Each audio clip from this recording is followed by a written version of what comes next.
말씀 신약성경 누가복음 2장입니다.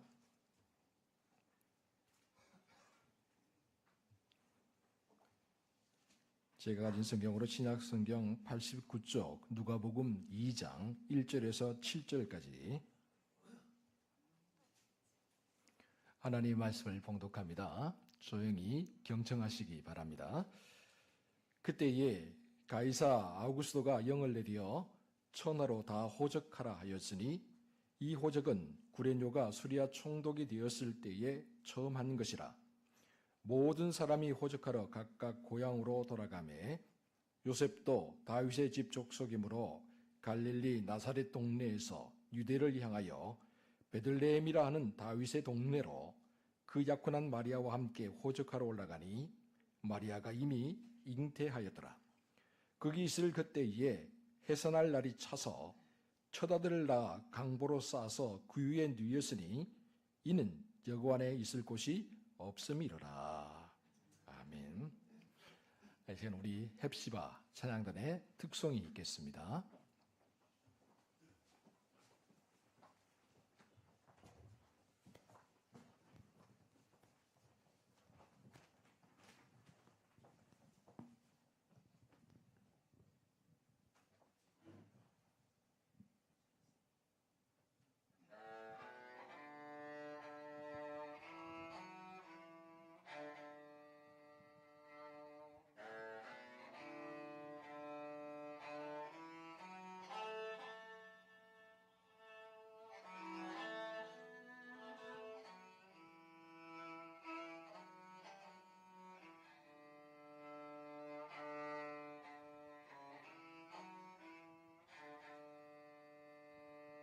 오직 주의 사랑에 매여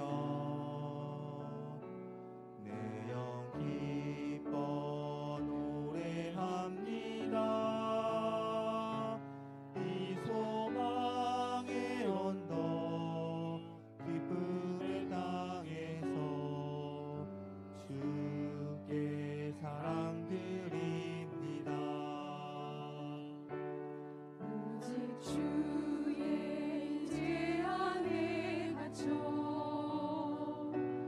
내 영 기뻐 찬양합니다. 이 소명의 언덕 거룩한 땅에서 주께 경배드립니다. 주께서 주신 모든 은혜 나는 말할 수 없네. 내 영혼 즐거이 주 따르렵니다. 주께 내 삶 드립니다.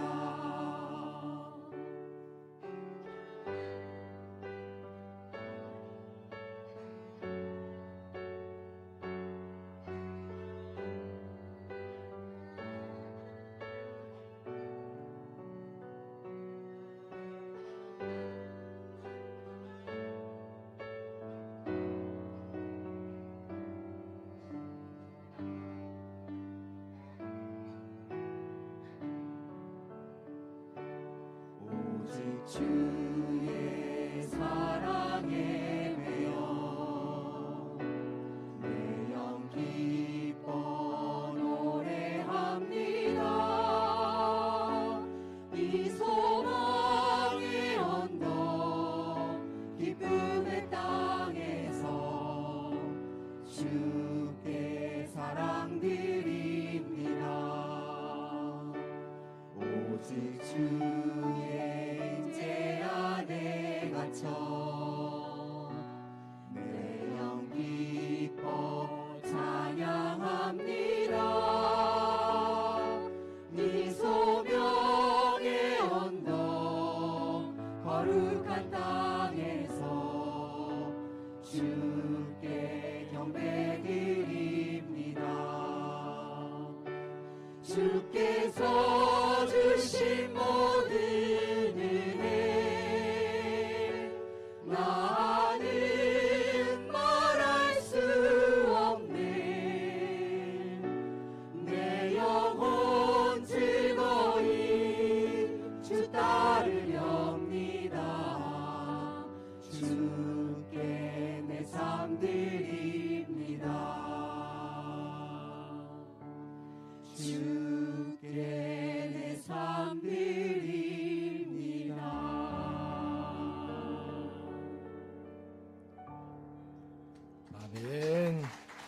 하나님께 영광의 박수 한번 올려드리겠습니다.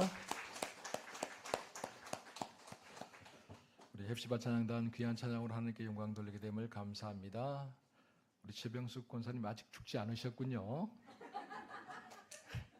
예, 은퇴하신 이후에 어떻게 하나 했더니 아직도 여전히 실력이 녹슬지 않았습니다. 할렐루야. 하나님께서 이 시간 크신 은혜와 사랑을 우리 모두에게 베풀어 주실 줄 믿습니다. 19세기에 미국의 부흥운동을 이끌었던 드와이트 무디 목사님이 계십니다.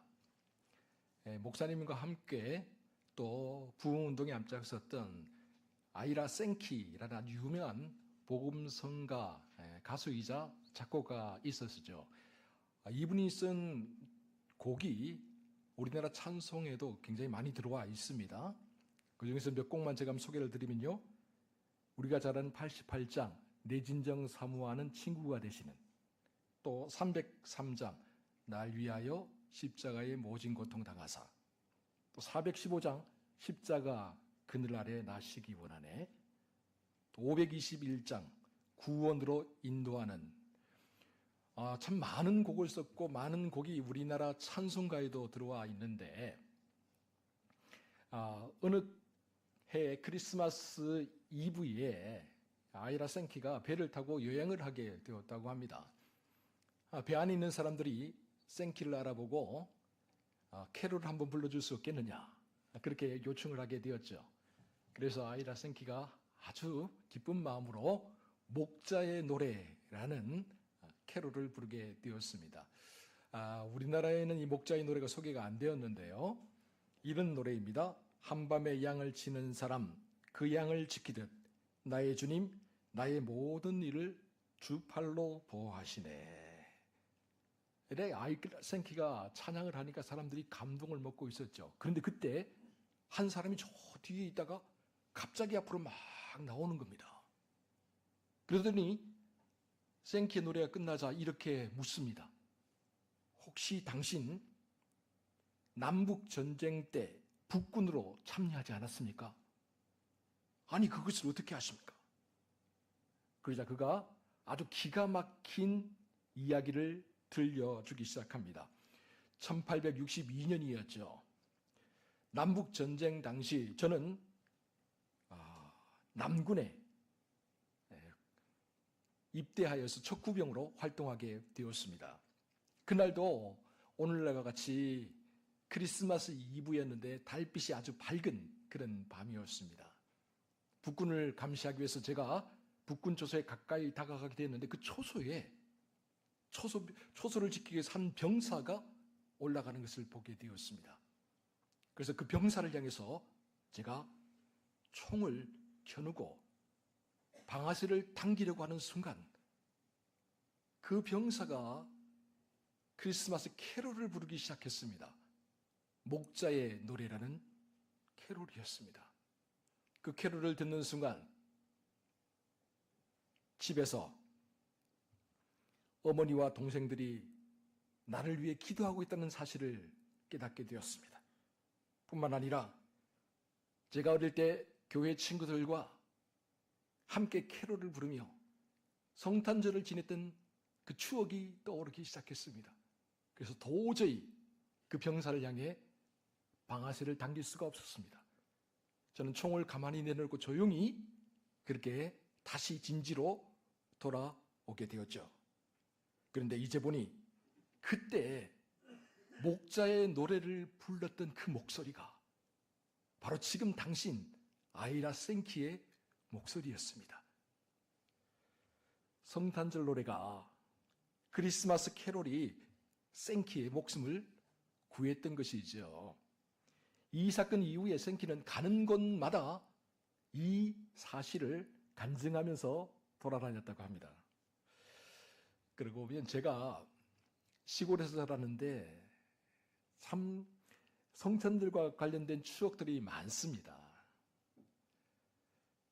크리스마스 이브 저녁이 되면요, 친구들과 함께 조명을 만들고 무대를 꾸며놓고 교회 어른들 또 동네 어른들 다 초청해갖고 교회에서 성탄절 발표회를 했죠. 교회가 그때는 꽉꽉 차서 어른들이 뒤에 서 있어야 될 정도로 그렇게 문정성시를 이루기도 했었습니다. 성탄절 발표를 하기 위해서 우리 아이들과 함께 한 달을 넘게 교회에서 거의 매일같이 밤마다 모여서 살다시피 했죠. 그러면요, 선생님들이 라면도 끓여주고 이 고구마도 삶아주고요, 때로는 식빵 토스트도 해주고 그 맛에 우리 친구들 다 모여서 함께 열심히 성탄절 준비를 했던 그런 기억이 납니다. 그렇게 성탄절 발표가 끝나고 나면 어른들은 다 집으로 돌아가고 우리 중고등부 학생의 아이들은 집으로 돌아가지 않고 교회에 남습니다.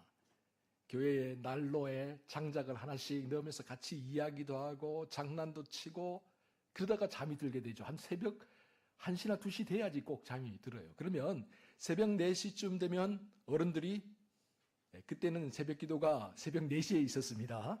새벽 4시쯤 되면 어른들이 다 교회로 오죠. 그럼 함께 꾸벅꾸벅 절면서 한 30분 정도 새벽 기도를 하고 이제 팀을 나누어서 3팀, 4팀으로 나누어서 어른들과 함께 새벽송을 도는 겁니다. 요즘은 새벽송이 없어졌죠. 그죠? 예, 새벽송을 돕니다. 그럼 눈이 많이 왔고 발목까지 푹 빠질 때도 있고요. 또 잘못 헛디뎌서 굴러떨어질 때도 있고요. 별 재미있는 이야기들이 많습니다. 그럼에도 불구하고 즐거워서 그렇게 새벽송을 돌던 그 기억이 아주 생생합니다. 어떻게 이번 성탄절에 우리 새벽송 한번 돌까요? 반응이 별로 없지만 신청을 받아서 한번 새벽송을 돌았으면 참 좋겠다, 그런 마음을 제가 한번 가져보게 됩니다. 그런데 성탄절 발표를 하게 되면 단골 메뉴로 등장한 2가지 이야기가 있습니다. 먼저 첫 번째는 동방박사의 이야기죠. 다들 기억하시죠? 아니, 목사님이 지금 성탄절도 아닌데 왜 성탄절 이야기를 하고 있지?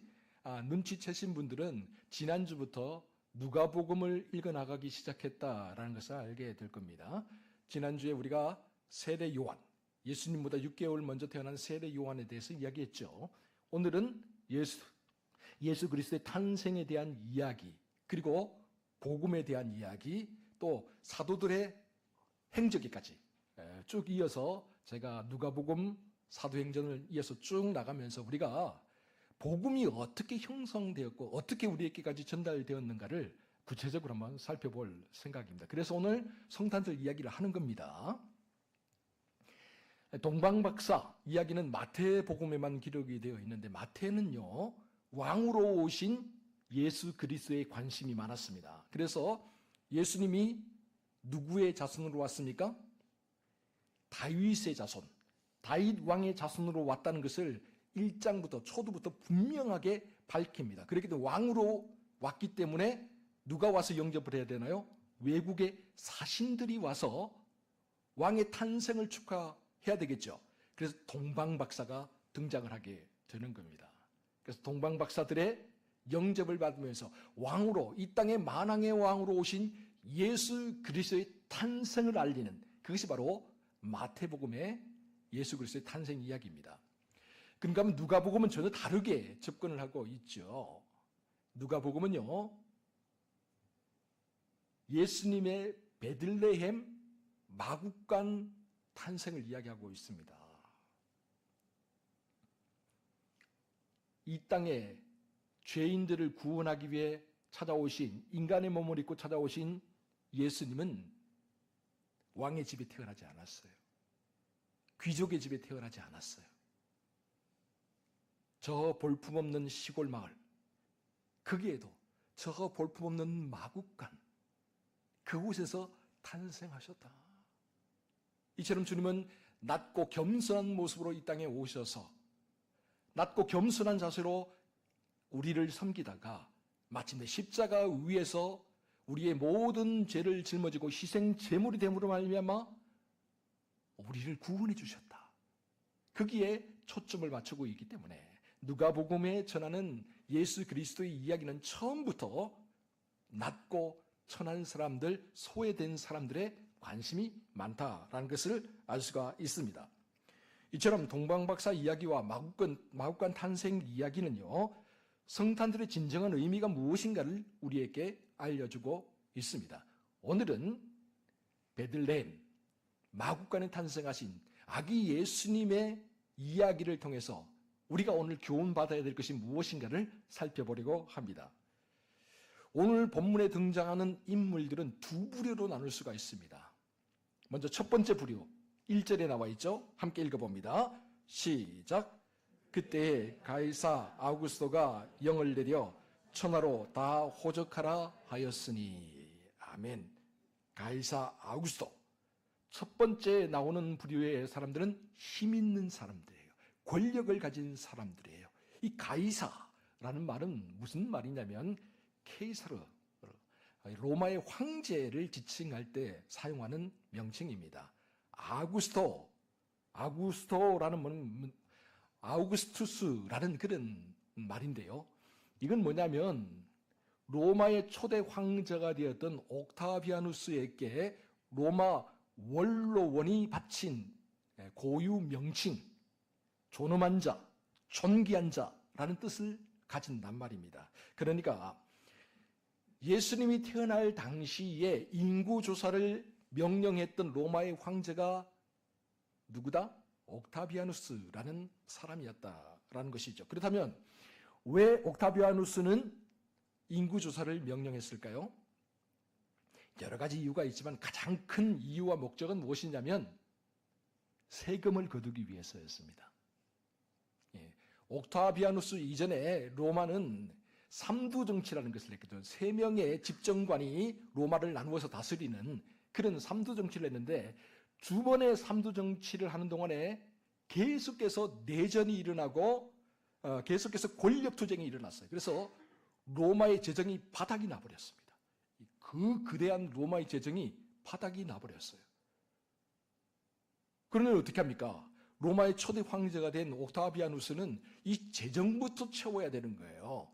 이 재정을 채우기 위해서 그가 가장 먼저 한 일이 뭐냐? 인구조사를 하는 겁니다. 세금을 부과하기 위해서. 로마 제국을 계속해서 유지하고 자기의 권력을 유지하기 위해서 백성들에게 더 많은 세금을 부과하여서 백성들의 고혈을 빨아먹으려고 했던 것이죠. 그리고 가이사 아우구스토와 함께 등장하는 인물이 또 있죠. 본문 2절입니다. 2절 다 함께 읽어보도록 하겠습니다. 시작. 이 호적은 구레뇨가 수리아 총독이 되었을 때에 처음 한 것이라. 아멘. 구레뇨라는 사람은 수리아 총독이었는데요. 구레뇨는 로마 황제 옥타비아누스의 명을 받아서 인구조사에 앞장섰던 사람입니다. 이 당시 총독은 로마 황제가 직접 임명하는 그런 중요한 직책이었습니다. 뿐만 아니라 그 지역에, 수리아 지역에 가장 권력을 가진 사람, 가장 영향력이 있는 사람이었던 것이죠. 한마디로 말하면 로마의 앞잡이다라고 생각하시면 됩니다. 이처럼 본문 1절과 2절에 나오는 가이사 아우구스토 그리고 수리아 총독 구레뇨는 로마 제국, 권력과 관련이 있는 힘 있는 사람들을 대표하고 있습니다. 이들은 팍스 로마를 앞세워서 군사력으로 정치적인 힘으로 백성을 강압적으로 다스리고 했던 사람들이죠. 이들에게는요, 돈과 권력이 우상이었습니다. 겉으로는 백성들을 위한다라고 번지르르하게 그렇게 말을 하지만 실제로 그들에게 백성들은 개, 돼지에 불과했어요. 자기들의 권력을 유지하기 위한 하나의 수단과 방편에 불과했을 뿐이죠. 필요하면 언제든지 그저 버릴 수 있는 파리 목숨에 불과했다는 거예요. 더군다나 이 사람들에게 중동 지역에 붙어있는 조그마한 땅 유대는 관심조차도 별로 없어요. 특별히 이름 없는 시골 마을인 베들레헴에 관심조차 없어요. 그러니 여러분, 식민지 백성 이스라엘이 믿는 여호와 하나님에게 그들이 관심을 가지겠습니까? 그들이 말하는 이 땅을 구원하기 위해 오실 메시아에 대해서 관심을 가지겠습니까? 아니요. 전혀 관심이 없어요. 그들은 자기들의 세계에서 자기들의 삶을 살 뿐이죠. 오직 그들의 관심은 권력과 군사력, 좀 더 많은 부귀와 영화에 있을 뿐이었습니다. 사랑하는 성도 여러분, 오늘날에도 가이사 아우구스토와 구레뇨와 같이 오직 힘과 권력을 가지는 것에만 집중하며 살아가는 사람들이 있습니다. 이들의 관심은 어떻게 해서라도 좀 더 높은 지위, 좀 더 좋은 자리에 오르는 것에 있죠. 어떻게 해서라도 사람들에게 영향력을 행사할 수 있는 위치를 차지하는 것에 있죠. 그렇게 하기 위해서라면 가족도 버립니다. 친구들도 버립니다. 심지어는 자기 자신도 버리고 속이려고 듭니다. 그런데 여러분, 그렇게 해서 얻는 것이 무엇입니까? 그렇게 해서 남는 것이 무엇입니까? 또 다른 배신인가요? 또 다른 음모와 협잡인가요? 화무 11홍이요 권불 10년이라고 했습니다. 아침 안개처럼 다 지나갑니다. 허무하게 사라져버립니다. 여러분, 헛된 것에 목숨 걸지 마시기 바랍니다. 지나가 버리면 아무것도 아닌 것에 아등바등 목숨을 걸고 그렇게 살다 보면 우리의 인생이 허무하게 끝나버리고 맙니다.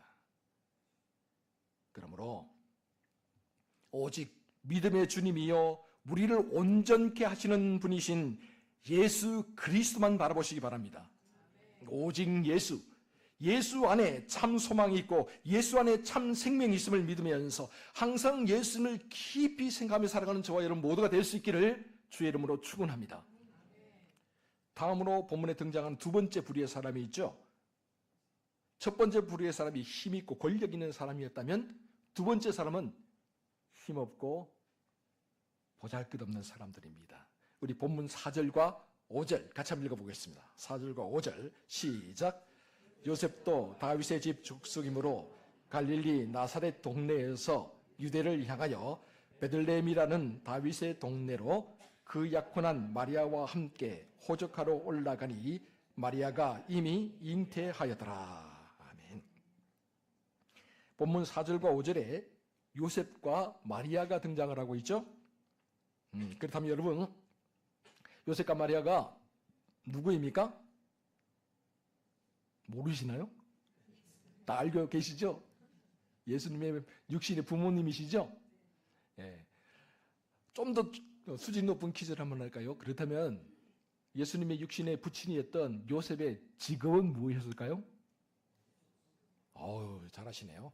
칼펜터라고. 제 군대에 있을 때 제가 군종병 신학교 다니다 갔잖아요. 그랬더니 교회 안 다니는 우리 말년 병장이 저를 보니 칼펜터 왔어, 칼펜터. 저는 그게 무슨 말인지 몰랐습니다. 칼펜터. 야, 예수님 목수였잖아. 그럼 너도 목수 아니야? 그런 뜻입니다. 제가 설명을 듣고 한참 웃었는데 맞습니다. 예수님의 아버지 요셉의 직업이 목수였다라는 것이죠. 그런데 예수님의 아버지의 고향은 유대 땅 남쪽 베들레헴에 있어요. 그런데 지금 예수님의 아버지 요셉이 살았던 곳, 호적 조사하기 전에 살았던 곳은 어디였느냐? 북쪽, 베들레헴에서 300리나 떨어진 북쪽 갈릴리 나사렛 지역이었다는 거예요. 아니, 남쪽에 살아야지 자기 고향에 안 살고 왜 300리나 떨어진 저 멀리 북쪽까지 가서 요셉이 살았던 것일까요? 이것은 요셉의 직업과 관련이 있는데요. 제가 목수라고 말씀드렸잖아요. 그죠? 당시에 유대 지방을 다스리던 분봉왕이 헤롯이라는 사람이었습니다. 그런데 이 헤롯은요, 정통 유대인이 아니라 이둠의 사람, 에돔 사람이었습니다. 에돔 족속은 이스라엘과 거의 원수지간이잖아요. 에서의 후손이지만 거의 원수지간이거든요. 그런 사람이 유대 땅, 이스라엘 다스리고 있으니 유대인들이 그 사람의 명령에 잘 따를까요? 아니면은 계속해서 반란을 일으키려고 할까요? 반란을 일으키려고 하죠. 그래서 어떻게 했느냐? 이 유대인들의 환심을 사기 위해서 헤롯이 굉장히 노력을 많이 했어요. 주전 37년부터 주후 4년까지 약 40년간을 유대를 철권 통치를 했는데, 헤롯이 그렇게 철권 통치를 할 수 있었던 이유가 뭐냐? 유대인들의 환심을 잘 샀어요. 유대인들의 가장 큰 소원이 뭐냐? 다 허물어져가는 성전을 아름답게 꾸미는 거였거든요. 헤롯이 그것을 알고 정말 성전을 자기가 왕위에 있는 40년 동안 계속해서 확장하고 개보수하고 아름답게 꾸몄어요. 유대인들의 마음을 사기 위해서. 그런데 성전만 그렇게 했냐? 그렇지 않아요. 헤롯은 위대한 건축가였거든요. 그래서 지금도 성지순례를 가면 헤롯의 건축물이 남아 있습니다. 헤로디움이라든지 마사다 요새, 거기에 있는 헤롯의 별장 아직까지 남아 있습니다. 뿐만 아니라 북쪽으로 가면 가이사랴, 가브나움, 그리고 또 더 북쪽으로 가면 가이사라 빌립보에 이르기까지 헤롯은 40년간 이스라엘을 다스리면서, 유대 땅을 다스리면서 끊임없이 건축을 했어요. 여러분, 건축을 하려면 누가 필요할까요? 목수와 목공, 이런 사람들이 필요하지 않습니까? 그래서 당시 북쪽에서 일이 많았기 때문에 남쪽에 있던 요셉이 북쪽으로 가서 일을 하게 되었다. 그래서 갈릴리, 북쪽 갈릴리 나사렛에서 머물다가 마리아를 만나서 약혼을 하게 되었다라는 것이죠. 그런데 당시 목수라는 직업이요, 사람들에게 그렇게 환영받는 직업은 아니었습니다. 주로 가난한 서민들이 택할 수 있는 직업이었죠. 목동, 어부, 이런 직업과 마찬가지로 목수 역시 흔하디 흔한 서민들의 직업이었습니다. 한마디로 요셉은요, 힘없고 볼품없고 가난한 사람을 대표하는 사람이었던 거죠. 그런데 로마 황제 옥타비아누스의 명령에 의해 고향으로 돌아온 요셉과 마리아의 모습은 고향 땅 베들레헴 사람들에게는 매우 어색하고 낯설었다라는 사실이에요. 우리가 이 사실을 거의 주목하지 않고 그냥 넘어가는데요, 사실은 베들레헴 사람, 요셉의 고향 사람들에게 요셉과 그와 함께 온 마리아의 모습은 굉장히 낯설고 어색했습니다. 왜 그럴까요? 요셉과 마리아가 약혼을 했지만 아직 결혼을 하지 않았잖아요. 베들레헴 동네 사람들, 고향 사람들, 요셉의 가문 사람들이 이 두 사람이 아직 정식으로 결혼하지 않았던 걸 다 알고 있죠. 그런데 지금 마리아의 배가 산처럼 불러서 고향으로 돌아왔습니다. 여러분, 이게 무엇을 의미하는 걸까요? 요셉은 단지 천사가 마리아를 데리고 와라, 천사의 수태고지 성령의 능력으로 임신한 마리아, 그 모든 것들을 요셉이 천사로부터 듣고 천사의 명령에 따라서, 그 말에 따라서 마리아를 데리고 와서 아내로 삼았을 뿐이에요. 그죠? 그런데 동네 사람들이, 고향 사람들이 이란 요셉의 사정을 다 알고 있나요? 이런 사실을 다 알 수가 있겠습니까? 그러니 그들 나름대로 해석을 했겠죠. 그들 나름대로 오해를 했겠죠. 사람 살아가는 세상이 다 그렇습니다. 다 자기 입장에서 모든 걸 생각하잖아요. 다 자기 입장에서 모든 것을 판단하잖아요. 그 사람에게 다 사정을 들어보고 그 사람을 이해하는 게 아니라 내 입장에서 그냥 지레짐작 다 판단해 버리잖아요. 요셉과 마리아도 역시 마찬가지였어요. 그래서 여러분, 그것을 우리가 이해를 해야 다음 구절, 우리 6절과 7절을 이해할 수가 있는 거예요. 6절, 7절 말씀을 한번 읽어보도록 하겠습니다. 시작. 거기 있을 그때에 해산할 날이 차서 첫 아들을 낳아 강보로 싸서 구유에 누였으니 이는 여관에 있을 곳이 없음이로라. 아멘. 고향으로 돌아온 요셉에게, 해산할 날이 가까운 마리아에게 동네 사람들이, 고향 사람들이, 요셉의 가문 사람들이 방 한 칸 내주지 않았습니다. 느껴지십니까? 고향 사람들의 냉대와 차가운 시선, 그리고 외면과 박대. 여러분, 하나님 말씀 따라서 살아간다는 것 쉬운 일 아니에요. 오해가 얼마나 많습니까? 세상 사람들의 조롱이 얼마나 많습니까? 야, 미쳤다고 그 하루 쉬는 날 그렇게 또 교회 가? 집에서 TV나 보고 좀 잠이나 자지. 뭐 하려고 그렇게 일찍 서둘러서 그렇게 머리 감고 화장하고 그렇게 교회를 가? 교회 가면 밥이 나오냐, 쌀이 나오냐, 떡이 나오냐? 세상 사람들 하는 이야기 아닙니까? 어디 그뿐입니까? 부흥에 있다고 밤마다 와보세요. 아니, 저것들은 밤에 모여서 도대체 뭘 하는 거야? 잠도 안 자고.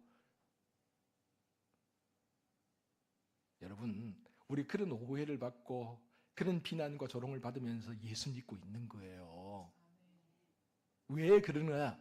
여러분, 우리가 예수 그리스도의 그 은혜, 그 사랑을 체험했기 때문에, 십자가의 사랑을 우리가 체험했기 때문에 세상 사람들이 뭐라고 하든, 그들이 우리를 비웃고 조롱하고 외면하고 박대하든 말든 우리가 이 자리에 앉아 있는 거죠. 그런데 요셉과 마리아는 이해를 받지 못했어요.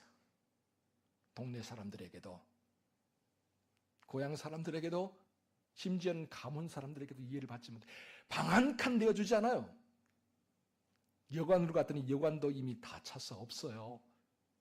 어떻게 합니까? 결국 마구간으로 갑니다. 여러분, 마구간이 어떤 곳입니까? 한마디로 말하면 짐승들이 태어나고 짐승들이 삶을 살고 또 짐승들이 죽음을 맞이하는 곳이 마구간이잖아요. 짐승들처럼 낮고 천한 곳으로 갑니다.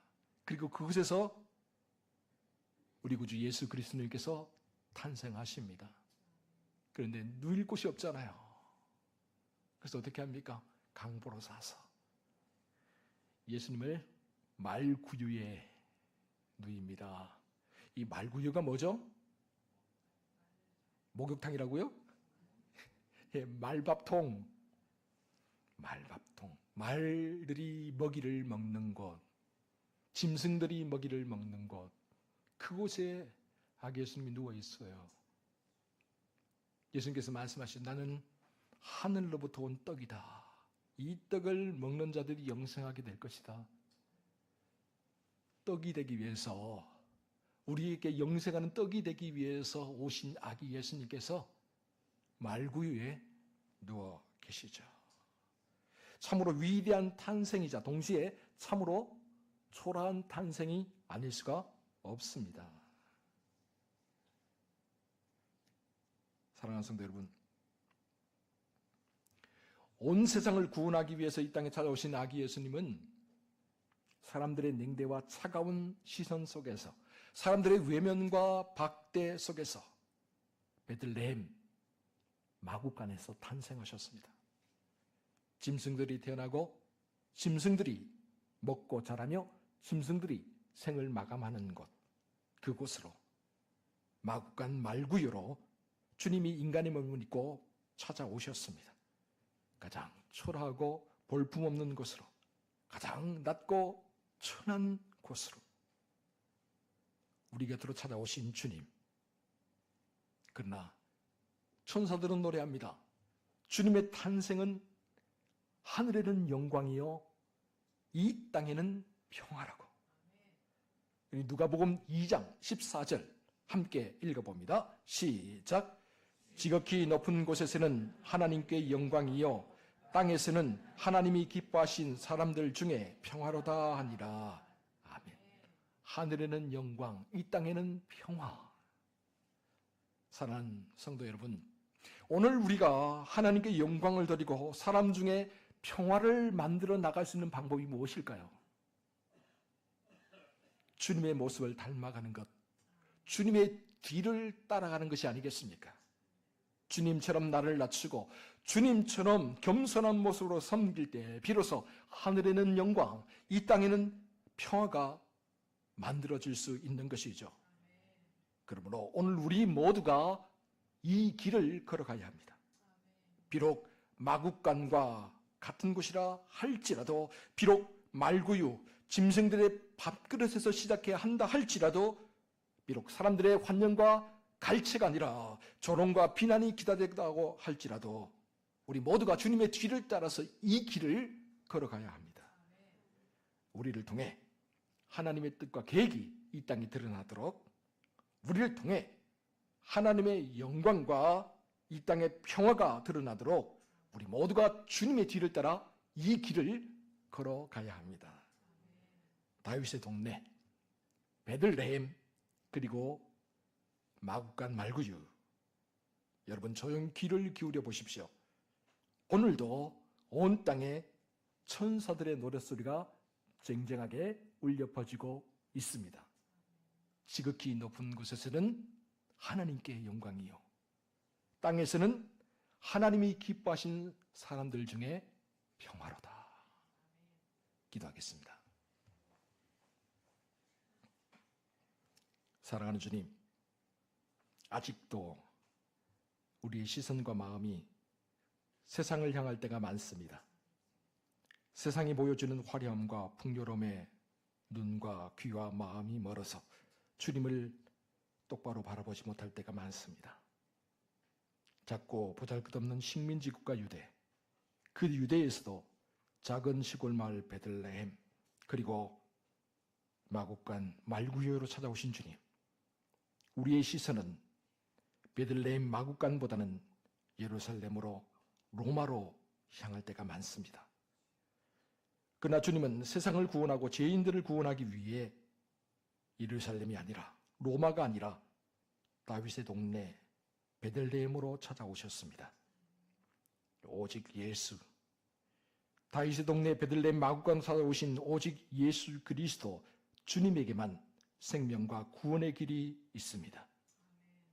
주님이 먼저 가르신 이 길에 하늘에는 영광이요 땅에는 평화가 있습니다. 그러므로 이제 우리 모든 시선과 마음을 주님을 향해 고정시키게 하시고, 주님이 먼저 가르친 길을 우리도 따라가게 하여 주옵소서. 아무리 힘들고 어려워도 주님만 바라보며 이 길을 걸어가게 해 주옵소서. 그리하여